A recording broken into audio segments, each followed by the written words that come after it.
గారు రికార్డ్ చేసి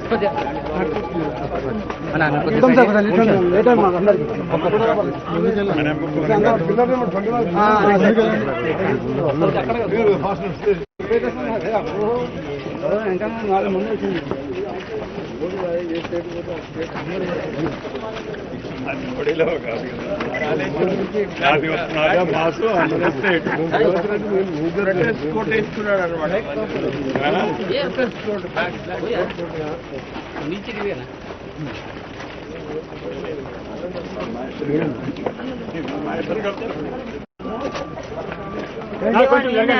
కింద దిగండి అన్న.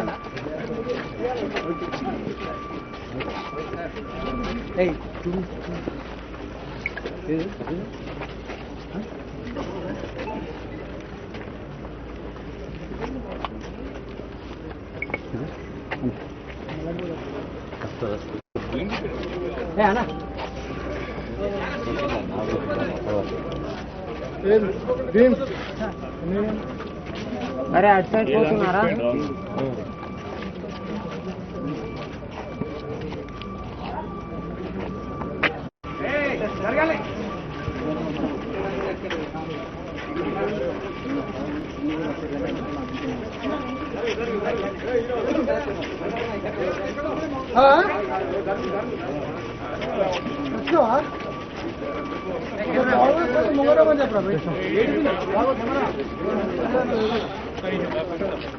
పక్క జరగ బాయ్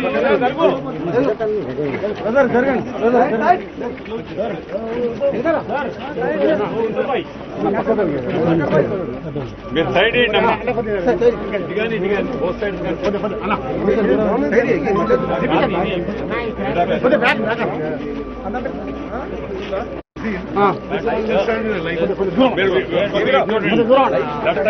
కొంచెం వెనక జరగండి అందరూ.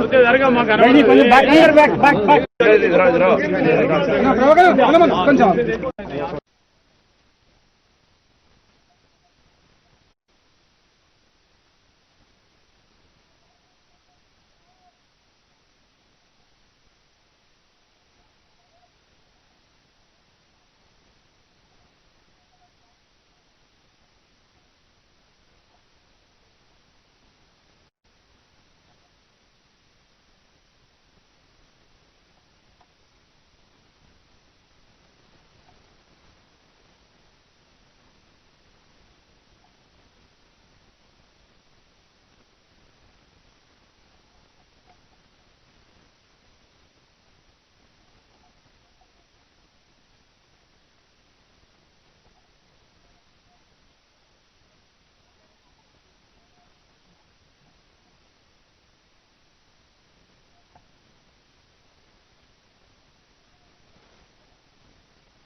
వన్ మీటర్ కూడా విజువల్స్ ఫిల్ అయింది.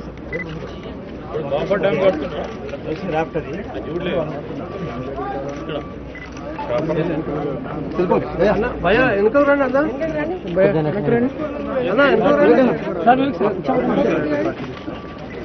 ఇక్కడతో పాటు అది కూడా తెలుగులో ఏమైనా గ్యాప్ అనిపిస్తుందా మీకు?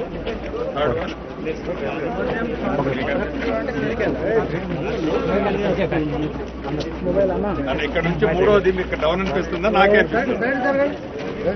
మంత్రి గారు ఇక్కడ నుంచి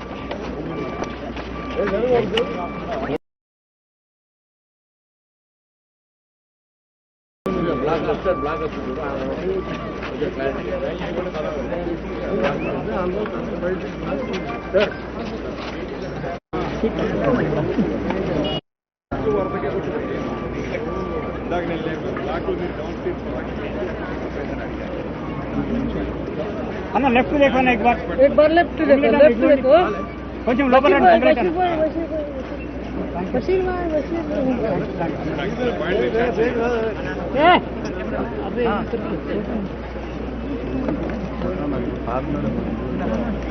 अरे भैया फोटो हमारा आप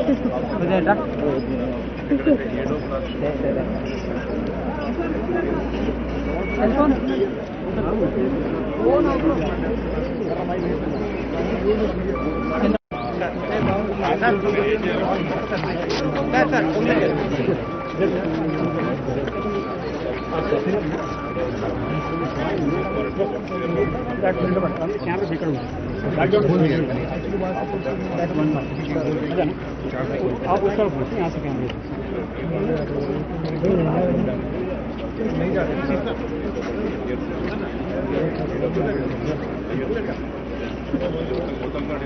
ఎలా ఉంది వేడిగడ్డ ఆనకట్ట తాత్కాలికంగా ఏదో అప్షన్ సైడ్ ఒక క్రాస్ బండ్ వేసి క్రాస్ బండ్ ద్వారా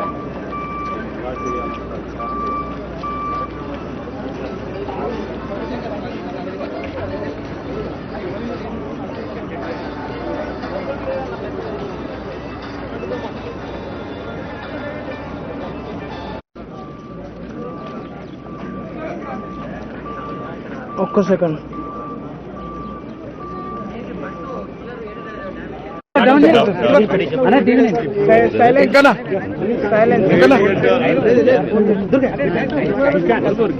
ఇంకా మీరు కనిపిస్తలేరు, మీరు ఎవరు కనపడలేదు. ఓకే, మాకు కింద పెట్టుకోండి, ప్రశాంతంగా ఉండండి. ఈ రోజు ఇరిగేషన్ మంత్రి గారు, నేను, మంత్రులు వెంకటరెడ్డి గారు, శ్రీనివాసరెడ్డి గారు, శ్రీధర్ బాబు గారు, పున్నం ప్రభాకర్ గారు, పెద్దలు జీవన్ రెడ్డి గారు ఎమ్మెల్సీ, వివేక్ వెంకటస్వామి గారు, ఈ మేడిగడ్డ బ్యారేజ్ కి జరిగిన damage, Kaleshwaram project overall project ప్రస్తుత స్టేటస్, అదేవిధంగా అన్నారావు సుందిల్ల బ్యారేజ్ కి జరిగిన డ్యామేజ్ విషయంలో ఒక రివ్యూ చేయడానికి, సమీక్ష చేయడానికి మేడిగడ్డ బ్యారేజ్ రావడం జరిగింది. మీరందరూ పార్టిసిపేట్ చేశారు. ఓ 2 గంటల పాటు విషయాన్ని ఇంజనీర్లు ప్రజెంటేషన్ ఇచ్చారు. మేము అడిగే ప్రశ్నలు అడిగినాం. దాని తర్వాత ఇప్పుడు మేడిగడ్డ బ్యారేజ్ పైకి ఇన్స్పెక్షన్ రావడం జరిగింది. ఇది నిస్సందేహం చాలా దురదృష్టకరం. ఎక్కడో చాలా సీరియస్ లోపాలు జరిగినాయి. డిజైన్లో కానీ, నిర్మాణంలో కానీ, ఆపరేషన్ మెయింటెనెన్స్ కానీ సీరియస్ లోపాలు జరిగి మూడు బ్యారేజెస్కి ఇప్పుడు ప్రమాదంలో ఉన్నాయి. ఇది గత ప్రభుత్వ నిర్వాహకం ఒక్కసారి ఆలోచన చేయండి. ఇప్పటివరకు కాళేశ్వరం ప్రాజెక్టుపై ఖర్చు పెట్టిన సొమ్ము 93,500 కోట్ల రూపాయలు. మన అందరి జీవితాలు బ్యాంకులలో తాకట్టు పెట్టి హై కాస్ట్ లోన్స్ తీసుకొచ్చి మరి ఇటువంటి ప్రాజెక్టులు నిర్మించిన వాళ్లపై ప్రజలు కూడా మరి వాళ్ళు ఏ విధంగా పనిచేశారో ఇది వాళ్ళ పనితీరుకు నిదర్శనం అని చెప్పి నేను మనవి చేస్తాను. 93,000 కోట్ల రూపాయలు ఖర్చు పెడితే మొత్తం కాళేశ్వరం ప్రాజెక్టులో ఇప్పటి వరకు పారిన కొత్త ఆయకట్టు 1,00,000 ఎకరాలకు తక్కువే. అంటే ఎంత మరి అమూల్యమైన ప్రజా డబ్బు అప్పులు తీసుకొచ్చి వృధా చేశారు ఒకసారి తెలంగాణ ప్రజానీకం మొత్తం ఆలోచన చేయాలి. మరి ఈ విషయం గత 10 ఏళ్ల నుంచి ఎప్పుడైతే ప్రాణహిత చేవెళ్ల ప్రాజెక్ట్ తుమ్మడేటి నుంచి ఇక్కడ రీడిజైనింగ్ పేరు మీద ఇక్కడ మార్చి ఆ కాస్ట్ ని మూడింతలు చేశారు. మరి కాస్ట్ బెనిఫిట్ రేషియో లేకుండా చేశారు. ప్రాజెక్ట్ వయబిలిటీ పూర్తిగా తగ్గిపోయిన విషయం. ఇవన్నీ కూడా మేము ప్రతిపక్షంలో ఉన్న అన్ని విషయాలు కూడా చెప్పిన విషయాలు ఇప్పుడు నిజమవుతున్నాయి. మీరే చూస్తున్నారు వేడిగడ్డ బ్యారేజ్ మీద ఓహో అని ఎంత మొత్తుకున్నారు. అసలు అంతర్జాతీయంగా ఎవరొచ్చినా తీసుకొచ్చి చూపెట్టి ప్రపంచంలో ఇంత అద్భుతమైన ప్రాజెక్టులు ఏం చెప్పారు. ఇది వాళ్ళు చేస్తున్న పని. మీరు అసలు క్వాలిటీ చూడండి, అసలు ఈ పేరు చూడండి. అసలు కేవలం 3 ఏళ్ల కింద కట్టిన ప్రాజెక్ట్ ఉందా ఇది? చూడండి ఎట్లున్నది. అండ్ ఇప్పుడైతే 3 ఫౌండేషన్లు కొలాప్స్ అయిపోయినాయి. ఎన్ని కొలాప్స్ అయితే సరే. ప్రాణహిత చేవెళ్ళ 11,000 కోట్లు కూడా యాడింగ్ సార్ దీంట్లో. అది కాకుండా సరే నేనేమంటున్నా, అది తుమ్మడి ఎట్టులో ప్రాణత చేవెళ్ళ కడితే ఇప్పుడు పూర్తయిపోయి 38,000 కోట్లతో 16 లక్షల ఎకరాల ఆయకట్టు వచ్చింది. ఇప్పుడు వీళ్ళు 93,000 కోట్లు ఖర్చు పెట్టి 1 లక్ష ఎకరాలు కూడా ఆయకట్టు రాలేదు. ఇది ఇంత నాసిరకం పనులు. మరి ఏందో ఈ కమిషన్ల కక్కుర్తి, అసలు ఈ క్వాలిటీ లేకపోవడం, ఈ అసమర్థత, ఈ చేతగంతనం, ఈ తొందరపాటు ఏ కారణమైనా తప్పనిసరిగా జ్యుడిషియల్ ఎంక్వైరీ, ఎక్స్పర్ట్స్ ఎంక్వైరీలు తేల్చాలని చెప్పి నేను తప్పు చేసిన వాళ్ళకి శిక్ష తప్పదు అని చెప్పి నేను ఎల్ఎన్టీ వాళ్ళు దోషులుగా నిర్ధారణ అయితే వాళ్ళని ఏ విధంగా ఏదైతే వాళ్ళను డిఫాల్ట్ లిస్ట్ లో కూడా పెట్టడం జరుగుతుందా, లేకపోతే ఏదైనా మీరు ఎవరు తప్పు చేసినా అకౌంటబిలిటీ. ఈ బ్యారేజీకి 4,000 కోట్లు అయిండొచ్చు, కానీ ఈ 3 బ్యారేజీలు కలిపి 7,000 కోట్లు అయిండొచ్చు. కానీ ఈ 3 బ్యారేజీలు ఇప్పుడు ఏమైతుంది, నాన్ ఆపరేషన్లు అయిపోతున్నాయి. దీంతో ఆ 1,00,000 కోట్ల పెట్టుబడి నాన్ ఆపరేషన్ అయిపోయింది. అంటే తెలంగాణ ప్రజలు సంవత్సరానికి 10,000 కోట్లు ఇంట్రెస్టే కట్టాలి. ఈ ప్రాజెక్టుల మీద ఇంట్రెస్టే కట్టాలి, మళ్ళీ ప్రిన్సిపల్ కూడా కట్టాలి. ప్రాజెక్ట్ నుంచో నీళ్ళు వచ్చే పరిస్థితి. సార్ ఎందుకు కుంగిందని డిసైడ్ అయ్యారు సార్? ఇప్పుడు ఒకటి డీప్ గా టెక్నికల్ కారణానికి పోవడం అంటే కొంత డిజైన్ లోపం ఉండొచ్చు, కొంత కన్స్ట్రక్షన్ లోపం, కొంత O&M లో లోపం. తప్పనిసరిగా మరి ప్రభుత్వంలో ఉన్న వాళ్ళు, అదేవిధంగా కన్స్ట్రక్షన్ చేసిన వాళ్ళు, తర్వాత ఆపరేషన్ మెయింటైన్ అందరి విషయాల్లో కూడా చేసిన తప్పుకి మరి we will hold accountable over is guilty.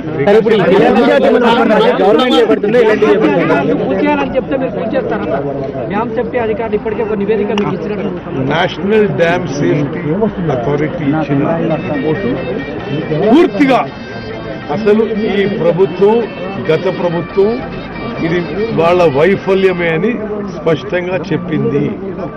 మేము ఇంకా అంటే మేము వచ్చి అధికారులకి 15 రోజులు అవుతుంది, 20 రోజులు అవుతుంది. మేము ఇంకా ముందుకు పోయి ఇది సరైన స్టెప్ 2-3 రోజుల్లో మీరే ఏమేమి స్టెప్పులు తీసుకుంటారో మీకు ఇప్పుడు టూ అర్లీ మాట్లాడుతున్నాం. అది ముఖ్యమంత్రి గారితో క్యాబినెట్ లో చర్చించి నిర్ణయం రైట్. అది కూడా మేము చెప్తా. కానీ ప్రధానంగా మీరు ఏంటంటే అసలు మీ బ్యారేజ్ మీద మీరందరూ వచ్చిన సంతోషం. ఎందుకంటే మీరందరూ హైదరాబాద్ చూసుకొని కేసీఆర్ ఓహో అనుకుంటున్నారు. ఇప్పుడు ఇక్కడ ఇప్పుడు చూసి ఈ ప్రాజెక్టు చూసి అరే ఏమో ఇంత నాసిరకమా, ఇంత అసమర్థతనా, ఇంత చేతగామా, ఇంత తొందరపాట, మన డబ్బులు తీసుకొచ్చి మన జీవితాలు, మన పిల్లల జీవితాలు తాకట్టు పెట్టి బ్యాంకులలో హై ఇంట్రెస్ట్ మీద లోన్స్ తీసుకొచ్చి ఈ బ్యారేజీ కట్టింది సార్. ఇప్పుడు కాళేశ్వరంలో మీరు చెప్పిన 3 కూడా మేడిగడ్డ, అన్నారం, సుందిల్ల 3 కీలకమైనవి. ఇవన్నీ డ్యామేజ్ అయి ఉన్నాయి. ఇప్పుడు ఇందులో వాటర్ స్టోరేజ్ లేదు. వీటిని మళ్ళీ వర్షాలు వచ్చినాయి అనుకోండి, ఏం పరిస్థితి? చూడండి, సిచ్యువేషన్ చాలా అలార్మింగ్ గా ఉంది. నిస్సందేహం ఈ 3 బ్యారేజ్ల డ్యామేజ్ వల్ల రాష్ట్రంలో ఇప్పుడు 2వ పంటకి కొంత నీరు కూడా సఫర్ అవుతుంది. డెఫినెట్ గా ఏది స్టెబిలైజేషన్ కోసం SRSP స్టేజ్ 2 అని ఈ ఆయకట్టు కూడా సఫర్ అవుతుంది. ఆల్టర్నేటివ్ ఏమైనా చూస్తారా? మీరు నిర్ణయం త్వరగా తీసుకొని వచ్చే వానకాలం నాటికి దీన్ని ఏమన్నా పునరుద్ధరించే అవకాశాలు ఉన్నాయా? అసలు దీన్ని ఏం చేయబోతున్నారు? 100% ఏమి చేయబోతున్నామో 2-3 రోజుల్లో మీకు హైదరాబాద్ నుంచి ప్రకటన. సార్ ఒకవేళ డ్యామ్ సేఫ్టీ అధికారులు కూలగొట్టాలంటే కూలగొడతారా దీన్ని? ఇప్పుడు నేను ఇంజనీర్ని కాదు, నేను దయచేసి డ్యామ్ సేఫ్టీ అథారిటీ నుంచి ఇతర సంస్థల నుంచి అభిప్రాయం తీసుకొని క్యాబినెట్ ముఖ్యమంత్రి నిర్ణయాలు ఇంజనీరింగ్ కనబడుతుందా? తీసుకుంటారు. ఈ రకమైన